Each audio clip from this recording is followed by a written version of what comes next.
এখানে আমাকে একটা চিঠি দিয়েছে, এতে 3টে না 4টে প্রশ্ন আছে। যে আমাদের ছেলেদের হুমকি দিচ্ছে, আজকে 2টোর পরে যারা এই সভা পরিচালনা করেছে বাইরে বেরোতে মানা করেছে, তাই তো? একটা কথা, আপনাদের ঘরে কেউ যদি মারার হুমকি দেয় বা কিছু করে আর করে, তার ফটো সংগ্রহ করবেন, তার নামে বক্তব্য দেবেন যে অমুক এই ফটো, এ আমাকে মারার জন্য হুমকি দিয়েছে আর করেছে, আমার যদি কিছু ক্ষতি হয় ও দোষী বলে ভিডিওটা নেটে ছেড়ে দেবেন। টিএমসি লোকেরা একটু জ্বালাচ্ছে, আমি জানি, খবর পেয়েছি। কেন যখন যে চলে যায় যাবার আগে একটুখানি মরণের সময় একটু খেঁচেছে, দেখেন না, খেঁচেছে। প্রোগ্রামটা আমি জানতাম না, এখন বলছে এই প্রোগ্রামটা মির্জানগর ফুটবল মাঠে হওয়ার কথা ছিল, ওখানে হয়নি। এই মাঠটা বলবো 20,000 টাকা ভাড়া দিয়ে নিয়েছে। নলেজ সিটির টাকা কোথায় গেল জবাব দিতে হবে। যে জবাব চাইছে তাকে বলবো আমার সামনে আসবি, জুতিয়ে তোকে লাল করে দেবো। আর এমনি চিঠিটা পড়ছি, শোনে। এখানে আমাকে একটা চিঠি দিয়েছে, এতে 3টে না 4টে প্রশ্ন আছে, একটু জানতে চেয়েছে, বলবো? আচ্ছা, প্রথম সালাম দিয়ে বসে যান, তারপরে বলছি। বাপ ভাইয়েরা, সবাইকে উদ্দেশ্য করে বলছি, বাম, কংগ্রেস, টিএমসি যেসব ভালো লোকেরা আছেন, যেখানে আমি প্রার্থী দেবো, আপনারা ডিভাইড না করে সবাই এই ভাইয়ের হয়ে কাজ করবেন। আশা রাখতে পারি তো নাকি? বাকি জায়গায় যে যাকে ভালোবাসেন, যদি জোট না হয় যে যাকে ভালোবাসেন থাকবেন, আর জোট হয়ে গেলে যার সাথে জোট হয় বাকি জায়গায় তাকে সাপোর্ট করবো আমরা, ঠিক না বেটি? আর বহুত ভালো কর্মী আছে যারা টিএমসি পার্টির জন্ম দিয়েছিল, বহুত ভালো ছেলে যারা বাদ পড়ে গেছে, সেই সব ভাইয়েরা আমার যারা সংগঠনের ছেলে আছো তাদের সঙ্গে যোগাযোগ করবে। এক কথায় আমার সিস্টেমটা হলো এটাই, প্রত্যেকটা বুথে আমার সংগঠনের ছেলেরা, সেই গ্রামবাসীরা যাকে বুথ থেকে নেতৃত্ব দেবে তাকে আমরা নেব, কেন সে সেই গ্রামে থাকবে। কথা বুঝে আসছে না? নাই, কেন মানুষ যাকে চাইবে। আর সংগঠন যারা করো, 9 জন কমিটি আছে, তাদের উদ্দেশ্য করে বলছি, সংগঠন করার সময় কি বলেছিলাম? ভোট দেবে, রাজনীতি করতে পারবে না। আর আমার হ্যাঁ হ্যাঁ, আমার না না বলেছিলাম। অতএব ভোটটা আমি যেখানে বলবো সেখানে দিয়ে দেবে, কিন্তু রাজনীতির ব্যাপারে কোনো মাতামাতি সংগঠন ছেলে করবে না। যেমন সংগঠন করছো, সংগঠন করে যাও। বিগত দিন তোমাদের পাড়ায় টিএমসি, বাম, কংগ্রেস আছে না নাই? তোমরা সংগঠন করছিল, কোনো অসুবিধা আছে? করছো, করে যাও। রিসেন্ট টিএমসি লোকেরা একটু জ্বালাচ্ছে, আমি জানি, খবর পেয়েছি।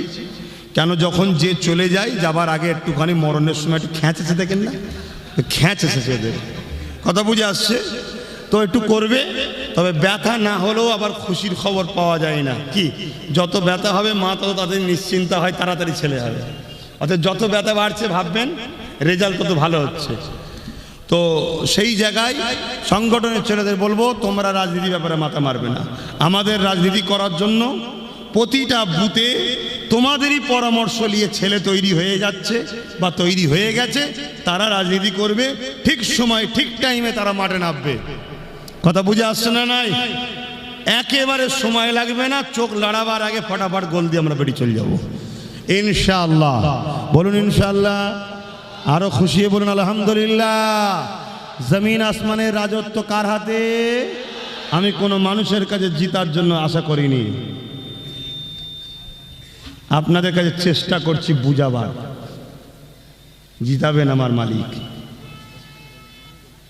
হ্যাঁ, যেটা জিজ্ঞেস করেছে, আচ্ছা এই মাহফিলটা হয়েছে খুশিনা বাজার, আমি এসেছি খুশিনা বাজার। আমি এলে তো অনেকের কষ্ট হয়, জানেন তো, কিছু লোকের তো হয়, তারা জলসা করতেও দেবে না বলে, আর চাঁদাও দেবে না বলে, তাহলে ছেলেদের একটু ডিস্টার্ব হয়। তাহলে আপনারা আমি এসেছি, আসা যাওয়া থাকবে না, বাদ দেবেন। তাহলে বাপ 50-100 যার যা খুশি তো শরিক হতে হবে এই মাহফিলের জন্য, এই মাহফিলের জন্য যার যা খুশি, কোনো ব্যাপারে নেই। আর একটু দোয়া হবে তো, মাই মুরব্বী কারো না কারো কবরে গেছে তো, রিসালসা হবে, দেন, বার করে দেন। আর এমনি চিঠিটা পড়ছি, শোনে।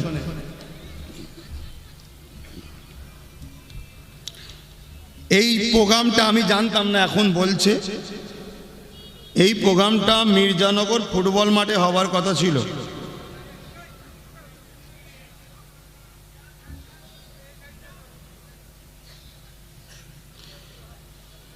বাধ্য হয়ে ওখানে হয়নি, এই মাঠটা বলবো 20,000 টাকা ভাড়া দিয়ে নিয়েছে।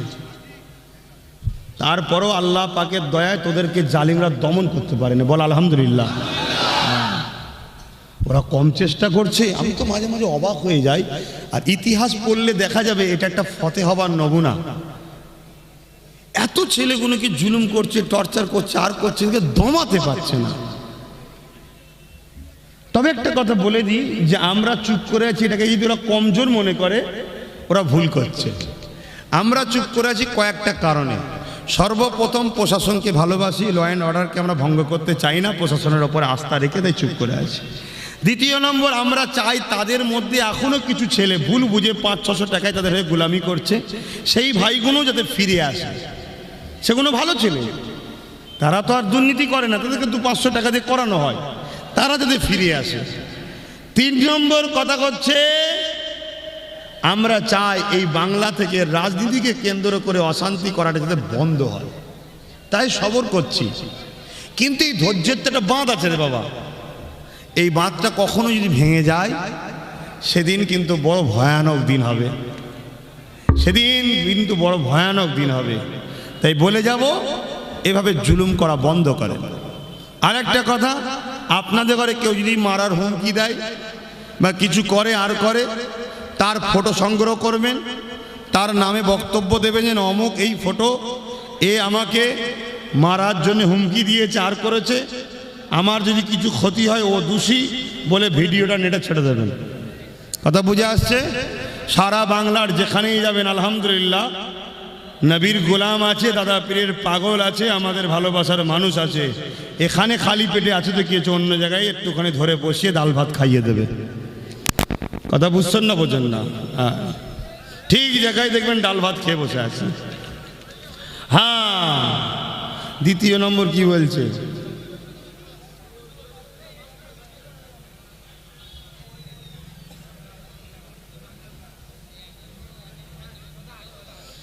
এখানে লিখছে গত কয়েকদিন আগে সরকার পক্ষের নাকি একটা মিটিং হয়েছিল, নলেজ সিটির টাকা কোথায় গেল জবাব দিতে হবে। যে জবাব চাইছে তাকে বলবো আমার সামনে আসবি, জুতিয়ে তোকে লাল করে দেবো।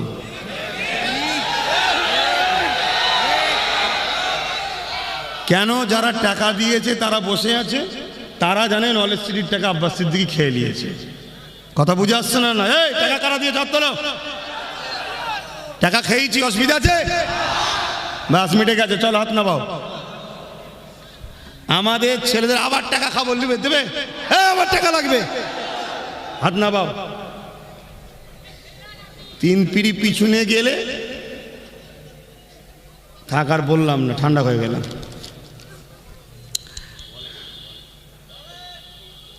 এই তো যে আমাদের ছেলেদের হুমকি দিচ্ছে, এই হুমকি দিচ্ছে কেন বুঝতে পারছেন না?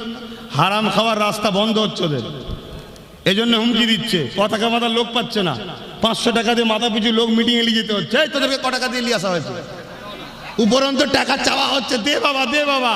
আবার আমার দ্বারা ওইটা হয়ে গেলে আবার আমারটা তুলবে, দেবে না?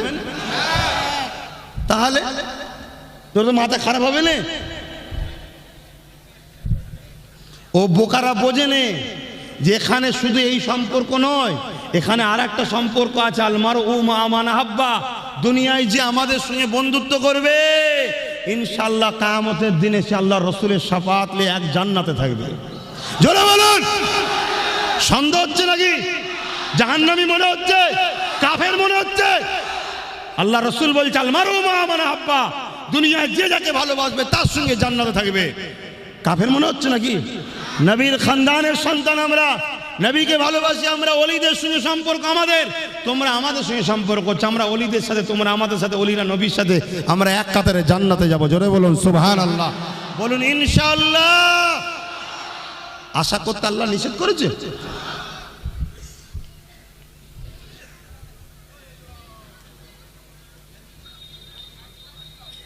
ঘরের টাকা বন্ধ করে দেবে, সরকারি সুযোগ সুবিধা থেকে বঞ্চিত করে দেবে। কি সুযোগ সুবিধা পেয়ে আসো আমি জানি না, তবে যা দেবে নিয়ে নাও। যদি মনে হয় যে আমার ঘর দরকার আছে, আমায় ছাড়লে যদি ঘর পেয়ে যাবে ছেড়ে দাও, ঘরটা নিয়ে নাও, কোনো অসুবিধে নেই। ভোটের দিনটাই শুধু আমাকে একবার ধরে নেবে। আর যদি মনে ওই দিনও ছেড়ে দিতে হয় ছেড়ে দাও, আমার কোনো অসুবিধে নেই। আজকে তোমার জায়গায় 2 লাখ টাকা দিয়ে ঘর করাবে, 2 লাখ দেয় না, 2 লাখ বলছি, রাউন্ড ফিগার বলছি, কিন্তু জায়গাটার দাম আরও 4 লাখ 3 লাখ। ঘর প্লাস্টারটা কত 2 লাখে তো হয়নি, আরও তোমায় 2-3 লাখ যাবে। সব মিলিয়ে দেখা যাচ্ছে সরকারের পক্ষ থেকে আমাদেরই টাকা, সরকারের টাকা নয়, আমাদেরই টাকা আমাদের কাছে, আমাদের জায়গায় ঘর করালো। সরকার 2 লাখ টাকা দিল, আমাদেরই টাকা, আমি 5 লাখ দিলাম। 7 লাখ টাকার ঘরে 4 মাস থাকবেন, তারপরে ক্যাম্পে গিয়ে থাকবেন। কথা বুঝছেন না, বোঝেন না? আর ঘর নিয়ে এলাও, কোনো অসুবিধে নেই, আমার বাধা নেই। কেন লিয়াটা হারাম হবে না? কেন ওটা তোমার টাকা, তুমি নিচ্ছ। কথা বুঝে আসছে না? নাই, তোমার টাকা তুমি নিচ্ছ, অতএব নিয়ে নাও। যে দিবার সময় বলে ভোট দিবি তো, যে ভোটটা দিয়েছিলাম তার ঋণটা শোধ কর, যে ভোটটা দিয়েছিলাম তার ঋণটা শোধ কর। বলছে এই তো ঘর দিচ্ছি, ঠিক আছে, এটা নিয়ে এলি, শোধ হলো, তারপরে ভেবে দেখছি। কথা বুঝছেন না, বোঝেন না? কারো কষ্ট হচ্ছে, কিছু করার নেই বাপ। 10টা হলেও তো ভালোবাসে, ওই 10টার জন্য আমায় লড়তে হবে। কথা বুঝে আসছে? ওই 10টার জন্যও লড়তে হবে। যাক, অনেক কিছু কথা আছে, আর বাড়াচ্ছি না, সময় এলে আবার কি বলবেন ভাই?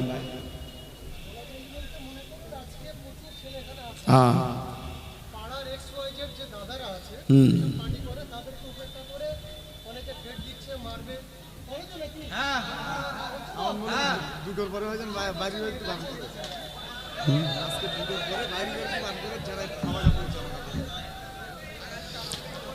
আজকে 2টোর পরে যারা এই সভা পরিচালনা করেছে বাইরে বেরোতে মানা করেছে, তাই তো?